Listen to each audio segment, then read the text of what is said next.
Hello, my beautiful souls. Welcome sa ating tarot reading sessions. Keep in mind, general reading po ito. Maring mag-resonate, maring hindi. Kunin nyo na lang po kung para sa inyo and leave the rest. Maaring mag-shift the energies or magkabaliktad ang sitwasyon. Kaya kayo na pong bahala kung saan kayo nakalugar sa reading natin. So, let's see.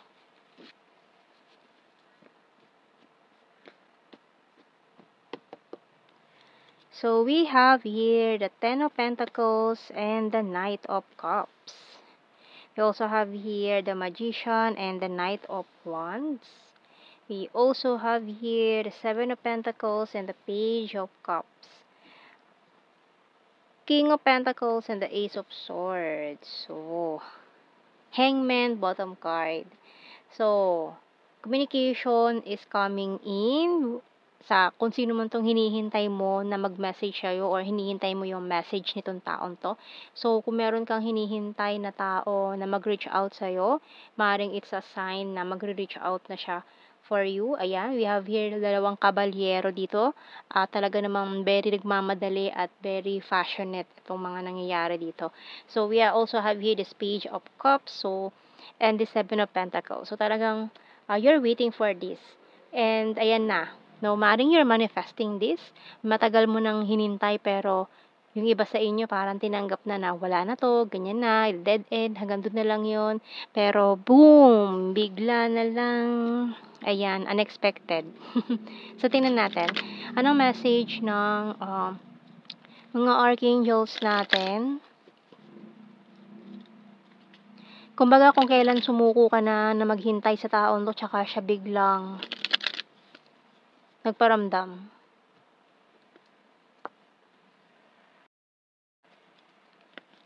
Oh, Healthy Lifestyle by Archangel Raphael.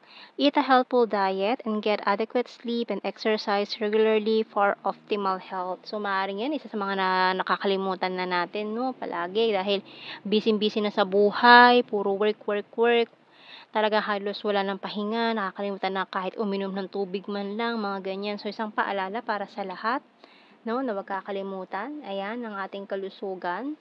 Lalo na kung ikay busy sa buhay or sa kahihintay mo dyan, ayan, mag-snacks ka naman. So, tingnan natin. Okay, sa mga signs and symbol cards natin dito.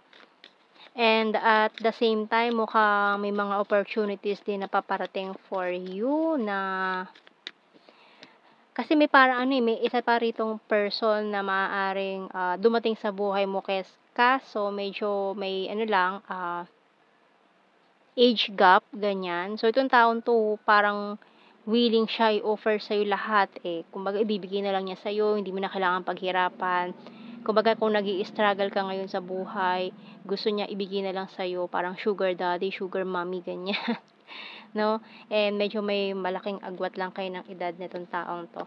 Pero, kung talagang willing ka maghintay dito sa taong na hinihintay mo, ayan, may 2 option ka. So, we have here, shoes, rain, and crystal ball. Compass, tree, and shovel. So, pero mukhang talagang hinuhukay pa rin na nakaraan eh. Mukhang mas matimbang pa rin yung past. And we have here the waterfalls. Kaya kahit may mga options naman, pwede naman pumili ng iba. Pero yun at yun pa rin ang hinahanap. So, tingnan natin. Okay, kuha tayo ng mga messages, tarot messages, oracle cards.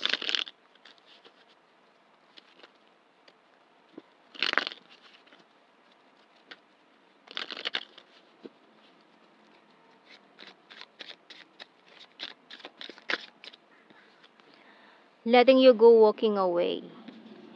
Waiting for you. So, talaga naghihintay. No, mari naghihintayan pala kayo.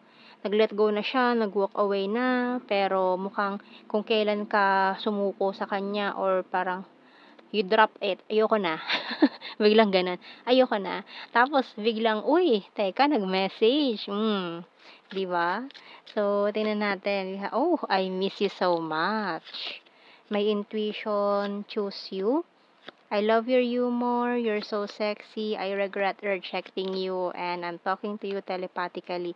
So, kasi nare-receive mo yung mga messages niya telepathically eh. Kaya parang hindi mo siya makalimutan din. Lagi kanyang iniisip din. Kaya, yung thoughts na yun is natatransmit mo. Parang nafe-feel mo. Kaya naiisip mo rin siya. Ganyan.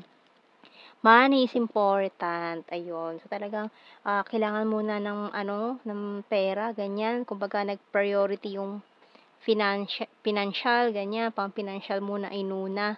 So, tingnan natin more messages natin dito sa ating The Hidden Truth Oracle cards.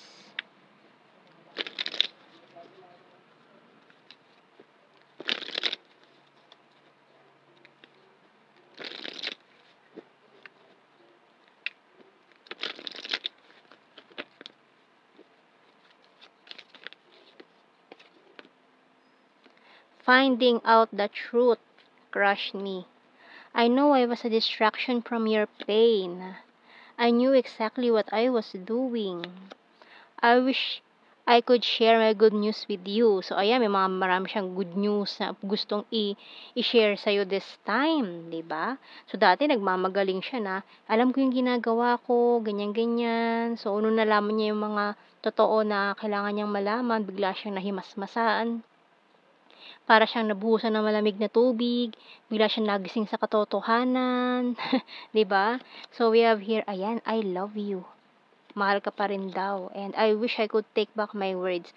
So, yung mga masasakit na salitang nasabi is, ano na, gusto nang bawiin, ganyan. And I'm starting to understand our connection. I want to tell you how I feel. Ayan, dami niyang gustong sabihin dyan. And I'm afraid to contact you. So, dapat pala matagal na 'to, matagal na siyang nag-message, nagparamdam, pero natatakot siya na baka siya naman yung, rejectin mo, ganyan, 'di ba? Oh, dati kasi mukhang ni-reject ka nito, eh, mukhang for some of you, inignore ka niya or friendzone ka niya, ni-reject ka, mga ganyan, 'di ba? Tapos tagal mo naghintay sa kanya tapos ngayon tsaka siya yung hahabol-habulin ngayon. So, tingnan natin. Kuha tayo ng mga initials.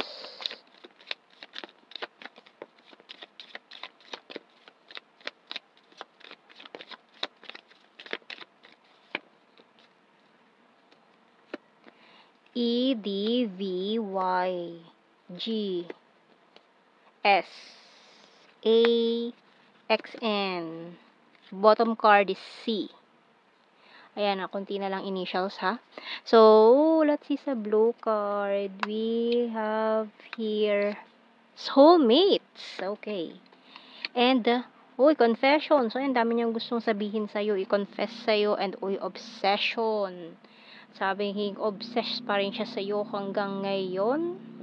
Kung sinabi man niya yon dati. Okay, so, ayun, tingnan natin general signs and messages natin. Keywords na lang to, hindi na natin kailangan i-explain. Ayan, alam niyo na yan. Very, na yan, understandable. Present lover. Uy. So, mukhang may third party issue pa na nagaganap dyan, or kung may mga present lover pa yung iba sa inyo na kaya parang, teka, paparamdam ka may partner na akong bago. Or kasi yung isa, 'di ba? Yung sinabi akong isang person na maring new person na medyo may agwat kayo ng edad. Maring for some of you may mga present lover pa kaya parang cannot be. Okay, so we have here September. Overthinker. So, ayan, may mga nag-overthink na dyan. Number 7, 5, and 4. Aba, dami number. City. Practical. Very serious. Sexy body. Chaser. Ayan, talaga. Ngayon, maghahabol yan.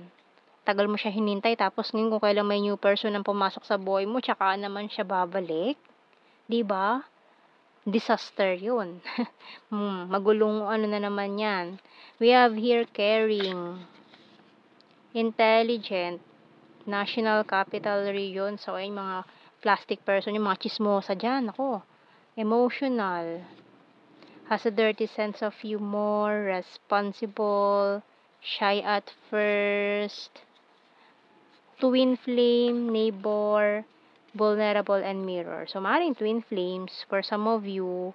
So, yan ang ating reading, my beautiful souls. Thank you for watching. Take care and God bless. See you in our next reading, guys. Bye-bye.